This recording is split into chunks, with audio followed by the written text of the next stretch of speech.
Welcome to the Human Capital Innovations Podcast, where your source for personal, professional, and organizational growth and development, where we share original research, explore industry trends, and interview executives and thought leaders from across the globe. We hope you join us often for practitioner-oriented content around all things related to leadership, HR, talent management, organizational development, and change management. Maximize your personal and organizational potential with Human Capital Innovations Podcast. Do you enjoy the Human Capital Innovations Podcast?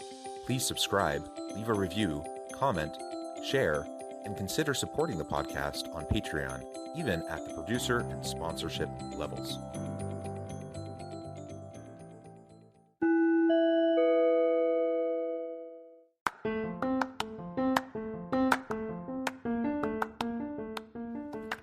Welcome to the Human Capital Innovations Podcast.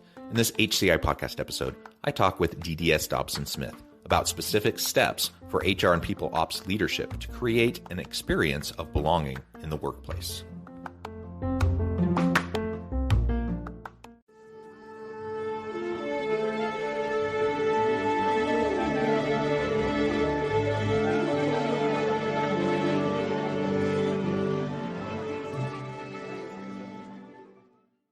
DDS Dobson Smith, welcome to the Human Capital Innovations Podcast.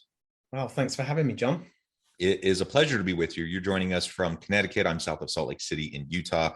Today, we're going to be talking about specific steps for HR and people ops leadership to create an experience and culture of belonging within organizations. And I think this is always an important topic. This is one I feel passionate about. I'm super excited to pick your brain and get some of your insights. And I appreciate you taking time to share with me and my listeners today. As we get started, I wanted to share DDS's bio with everyone. DDS Dobson Smith is the founder and CEO of the executive coaching consultancy Soul Trained and consults for big brands like Target, Spotify, and Udemy. As licensed psychotherapist and author of the #1 best-selling You Can Be Yourself Here, Your Pocket Guide to Creating Inclusive Workplaces by Using the Psychology of Belonging, he is a leader in the space and in thought leadership. And it's, again, pleasure to have you. Anything else you would like to share with me and my listeners by way of your background or personal context before we really dive on into the conversation? No, let's dive on in, John, and see where we go. Perfect. Well, why don't we start? I always like to ask how you found yourself in this space. You have a unique path, a unique journey. Everyone, very few people take a perfectly linear path. How did you find yourself in this space doing this work in belonging and inclusion and just creating dynamic environments within organizations? Yeah, you're right. It definitely isn't linear. I mean, I started out my career very, very early doors as being in academia and being a professor in further education in the UK. And I was at the time, I was the youngest college professor in the UK. And I remember a moment when I was handing back an assignment to a student who was born in the same day in the same year as my mum. The class that I was teaching was on public house operations because my undergrad is in hospitality management. And I'm handing this guy back this assignment, and he's the same age as my parents. He's had a pub longer than I had been alive at the time, and I'd graded his assignment a C. And I remember looking him in the eyes and me going, who the heck am I right now? And I just didn't, we talk about imposter syndrome. Right in that moment, I was like, this does not feel good, and legitimately did not feel good. So I decided I'd go out into industry and I'd get some miles on the clock and eventually go back to academia. And that started me on a search to find a career or a job that was as closely related to teaching as possible. And I ended up in HR, or as it was called back in the day, personnel management. And so from there on in, spent a 25-year-long career in HR, started as a generalist, and then kind of really went into learning and development, org psych, org development, and which I had a 25-year career up to board and C-suite level. But it was in the learning and development space where I first got into coaching.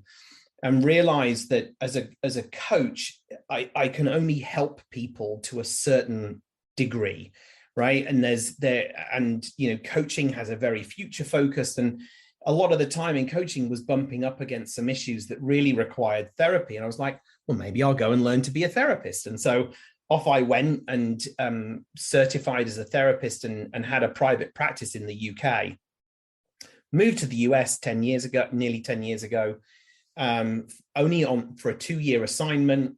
2's led to 3 to 4. We got a green card, putting down roots. And I was like, I feel like I want to practice again as a psychotherapist. And it wasn't such an easy job to transfer my credentials as a therapist from the UK into the US. So I went back to school and I did a 3-year master's in integral counseling psychology. And as part of that program, I did a research paper into the psychological experience of belonging and how it impacts workplace performance.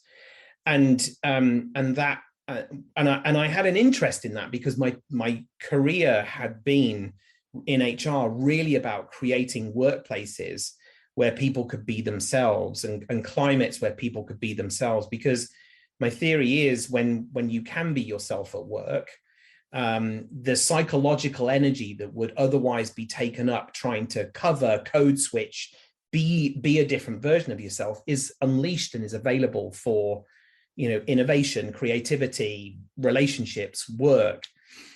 So this academic paper popped out, and it was called "You Can Be Yourself Here." And I was like, this needs to be out there in the world. And of course, an academic paper does not make for interesting reading.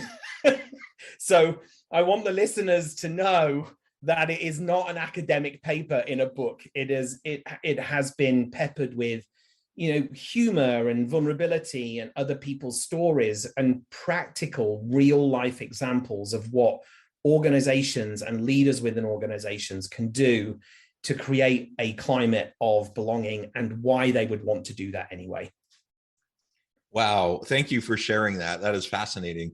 And it sounds like we share many aspects to our origin stories. Oh, really?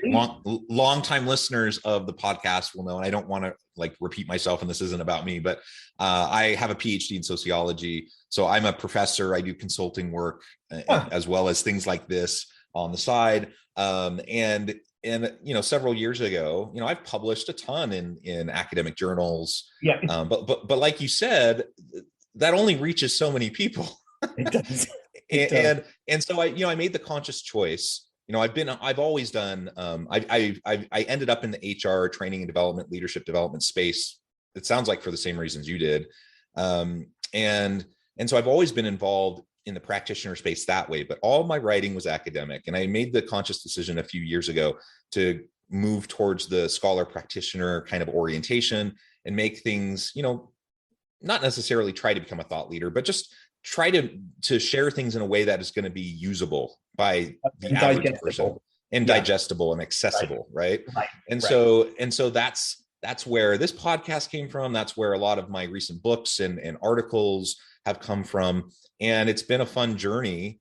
I still do the academic stuff. I still teach, I still do academic research, but I find this to be really enjoyable, and it informs my teaching in the university space. Right. And my research, of course, influences, what I do in the practitioner space. So it's a win-win all the way around. Yeah, you and I share a lot in common. I'm just about to start my PhD in human sexuality, and I did go back into academia, and I'm adjunct faculty at a college on the West Coast, teaching grad students to become therapists.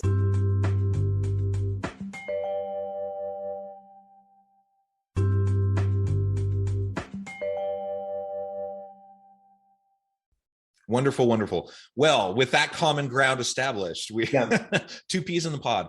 Right. Let's talk more specifically about some of the ideas in your book around specifically what HR and people ops leaders, really any leader in an organization, can do as they're trying to establish that psychologically safe environment, culture, and really just a place where people can belong. We talk a lot about diversity, equity, and inclusion, all of which are super important. But if you don't get past that to belonging, I'm not sure you actually get the full impacts, right? Yeah. Well, I mean, the first thing I want to say, and I know you qualified any leaders, I really want to say that diversity, inclusion, and belonging and equity is not the job of HR and people ops. And I think the organizations that fail in this area are the organizations that believe it is somebody else's job to do this stuff. HR and people ops, from my perspective, are specialists, are enablers, are thought leaders. But if this topic doesn't become on the agenda of everybody that takes a seat of power in an organization, then the organization is pissing in the wind, quite frankly. And so the book does lay out a ton of things that are in the HR world around how to create diversity in an organization. And I talk about diversity being a fact. You either do or do not have diversity and representation in an organization. And then I talk about inclusion as being a behavior, and organizational behavior in terms of the policies, platforms, and protocols that an organization uses to go about its business, but also the behavior of its people. And I've long time said that the behavior, that a climate of an organization is going to be shaped by the worst behavior you're willing to tolerate in a leader. And so therefore, this behavior of inclusion, once you've got diversity and you've recruited diversity and you've nurtured diversity and all of that sort of stuff, if the organization and its leaders don't behave in inclusive ways, you're not going to reach that space of belonging, which I talk about in the book as being an experience. You experience belonging when there is the presence of psychological safety, which is the experience that you have when it's not expensive to be yourself. So the book is peppered with practical tools and resources, but when it comes down to it, the difference that will make the difference, the thing that will break the bank, is the behavior of the leaders in an organization. And if we have people sitting in seats of power that are doing DEI because they know they're supposed to, versus doing DEI and being DEI because of the benefits that it brings not only to the organization but to society in general. It's the organizations that understand the deep economics of this and that will succeed in this space. Yeah, you can't just give lip service to it. It's not just something for a PR campaign or for a slogan or for a nice poster on the wall. Right. Having a mission and value statements, those are good, but you got to get beyond that. And in this day and age, most organizations recognize that their consumers expect them to, be socially aware and at least surface level inclusive, but is it actually embedded into the organization? Are those values actually integrated throughout the policies, practices, procedures? Right. Does it actually come out in the lived leadership style and experience of leaders throughout the organization, right? On a regular basis, on a daily basis. And if you're just giving lip service to it, but then you're making decisions behind closed doors and those in the C-suite that undermine that value, then clearly people are going to recognize it for what it is. And it's just a facade. And so we have to walk the walk, we have to model it. And only then can we start to really permeate this general attitude, this mindset and culture towards belonging. And you've already mentioned, the economic benefits, the bottom line ROI of diversity, equity, inclusion, and belonging. And that is clearly demonstrated in so much research. I've done some of that research myself. It's clearly demonstrated.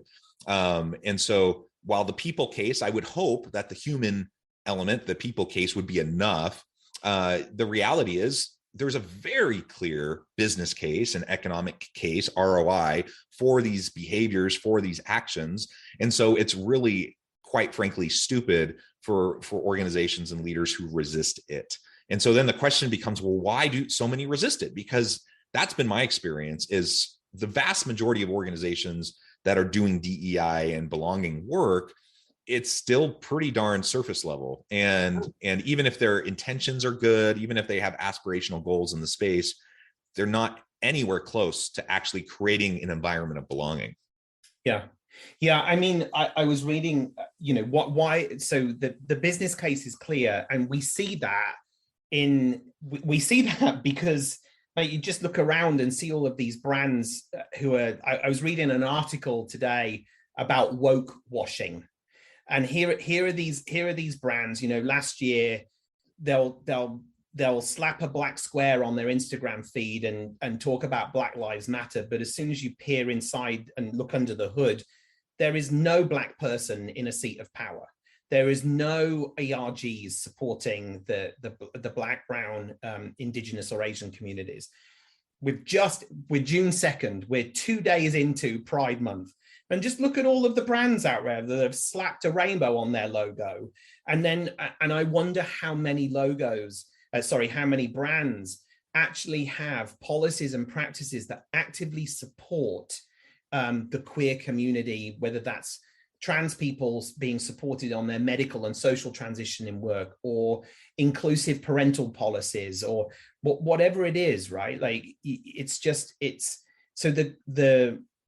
this movement has become capitalized because brands know that they are going to make money from it. And yet, when you look under the hood and brands don't do the hard miles, right? And why don't they do it?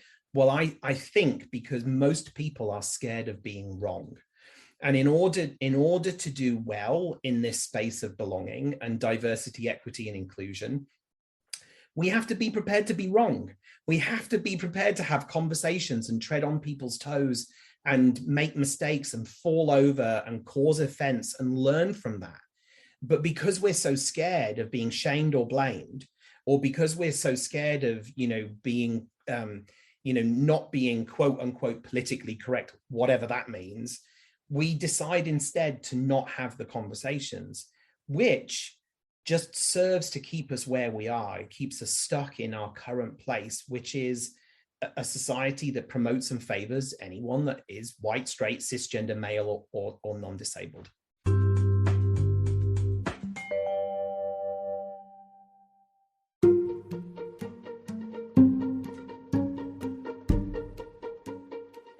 Welcome to the Human Capital Innovations Academy. Courses, micro-credentials, and certificates to upskill and reskill for the future of work. All HCI Academy courses, micro-credentials, and certificates are designed, developed, and delivered by award-winning and internationally renowned scholars, educators, thought leaders, executives, and practitioners. Our courses, micro-credentials, and certificates will help you make your mark on the future of work and make an immediate impact in your organizations. Check out the HCI Academy and our many course offerings and certificates to upskill and reskill for the future of work.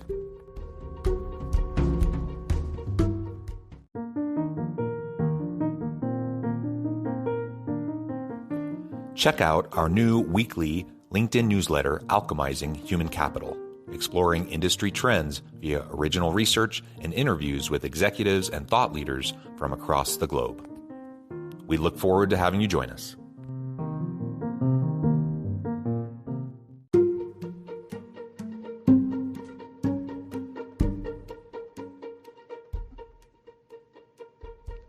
Check out Human Capital Innovations magazine, Human Capital Leadership. Human Capital Leadership is a free, interactive e-magazine with the mission to help individuals, leaders, and organizations find innovative approaches to maximize their human capital potential.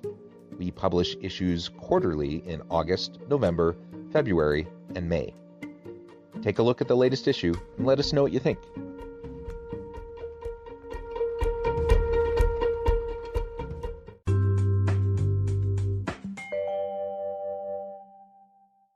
Yeah, well said, well said. And I was walking through Target just yesterday. So June 1st, I'm walking through Target with a friend who happens to be bisexual.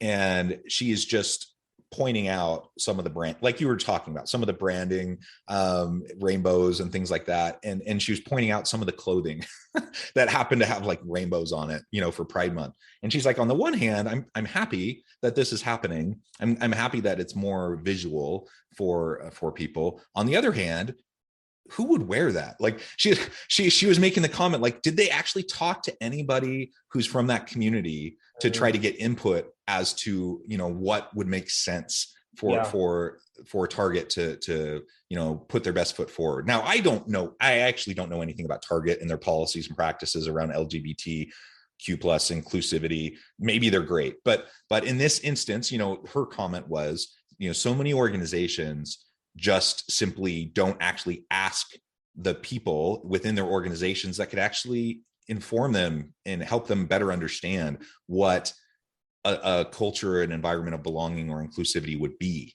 What if you're in the product space, what types of products and services would actually be of value and add to the dialogue and the conversation rather than just strictly commercialize it, right? And that was kind of her critique of Target, and I think it was a very valid one. It's been evident in other places that I've seen, and it's something you just highlighted in what you said. So again, having aspirational values that we're striving for is great, and we may not be there yet, and nobody expects you to be perfect, but you got to engage in the space, and then you have to actually listen to the people who are from those populations. On the other side of that spectrum, so maybe a company that has good intentions but isn't listening in the right way, isn't engaging people from those disadvantaged populations in the right way. To the other extreme, where you see an organization that has really good intentions, and they really want to hear those voices. They want to put people from those populations from within their employee group in those seats of power, right? And I saw this recently with an organization I was working with. They've had a really hard time in the gender space with just misogyny, sexism, and really imbalanced hiring practices. So, just hugely imbalanced, 80% men instead, no gender balance. And so they made the decision that every single hiring committee for a new position had to be chaired by a female. And on the one hand, I think that sounds great because they've been perpetuating this problem for so long, and you got to do something to disrupt it. On the other hand, again, only 20% of the only 20% in the organization are female, and now they have to chair every single search committee. Like, now we're just burdening and piling on to this population that's just going to have to do more and more work. and so that's not the answer either, right? And so we have to engage in the space. We have to have the dialogue. We have to create and maintain policies, practices, and procedures that promote equity and can create that safe environment.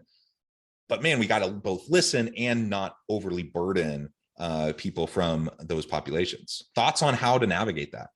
Yeah, 100%. I mean, it's complex, right? So I understand the positive intention behind what that organization did. But I remember when I was a kid watching Tom and Jerry cartoons, and there was a moment when I think Jerry had flooded the washing machine, and Tom had shut the door to the washing machine room, and then the water started spurting out of the keyhole, and he put a pour there, and then water was starting out, then he put another pour up there, and then so he put another pour.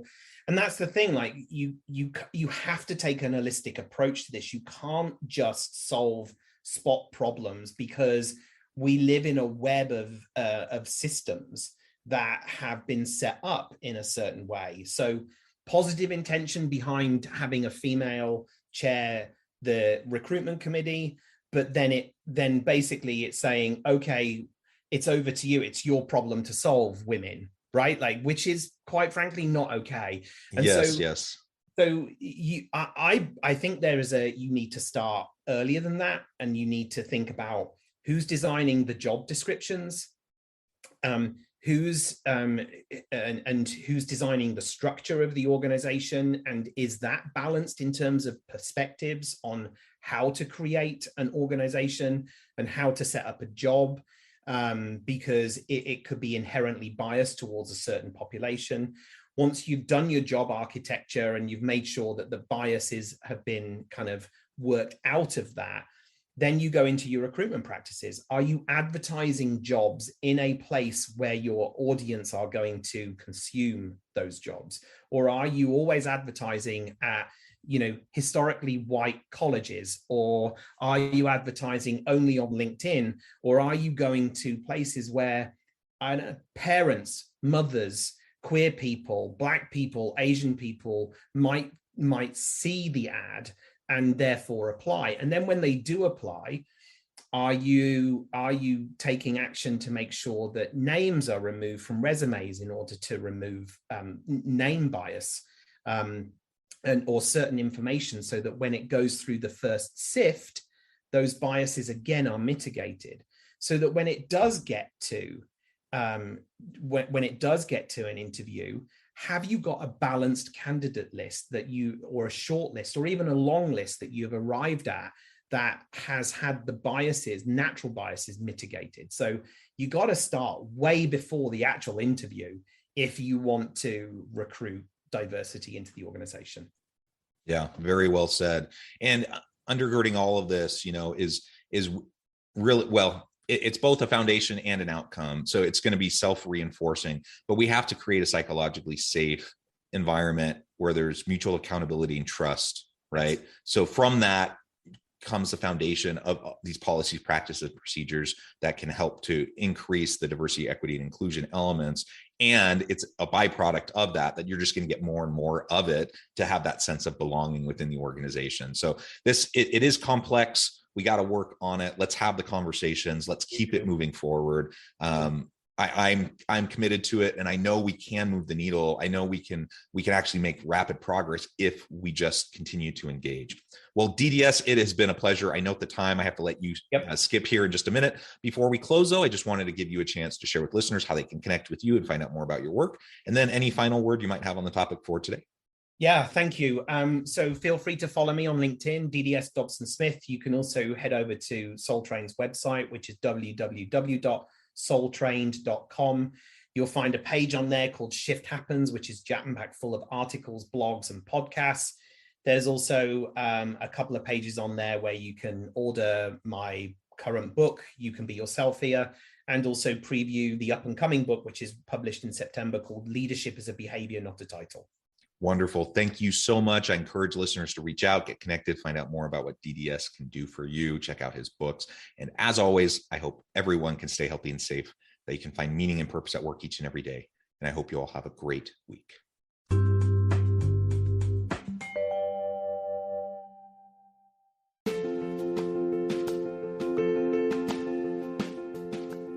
Check out my new book, The Future Leader, Creating and Transforming Next-Gen Organizations. Stemming from 2 decades of professional experience and over 600 in-depth interviews with executives, thought leaders, and scholars from across the globe, The Future Leader will help you explore the ordinary, everyday actions that will help you to prepare to lead in the future of work, to respond to an uncertain future, and to produce extraordinary results for individuals, teams, and organizations.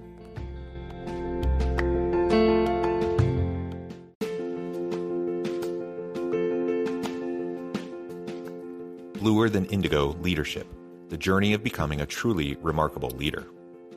Early in my adult life, I learned about an Asian proverb that translates as bluer than indigo. If you think about the color indigo, it is a brilliant, deep, and vibrant blue, what some would call the bluest of blues. To have something that is bluer than indigo is rare and truly remarkable. Contrary to popular myth, there is no one-size-fits-all or cookie-cutter approach to effective leadership. There is no silver bullet, no secret sauce, no go-to model that will solve all of your problems. The truth is, great leaders have all had their unique strengths and flaws, and have all had to discover and then pave their own distinctive path in their life's journey to fulfill their leadership potential. Bluer Than Indigo Leadership will help you discover your own path and explore those ordinary, everyday actions that will help you respond to an uncertain future and produce extraordinary results for individuals, teams, and organizations.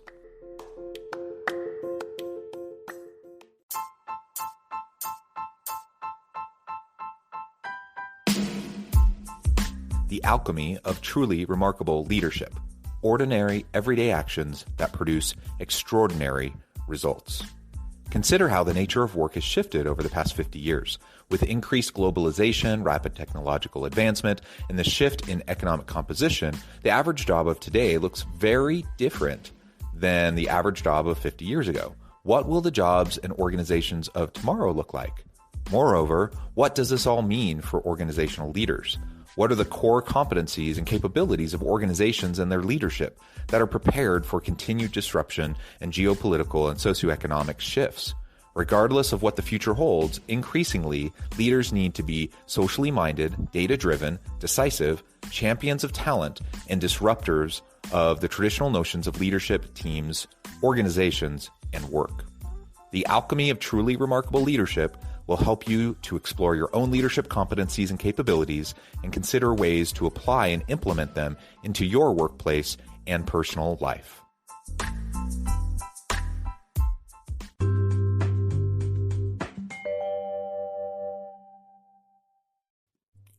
Thanks again for joining us for this episode of the Human Capital Innovations Podcast. I hope you stay healthy and safe and that you have a great week.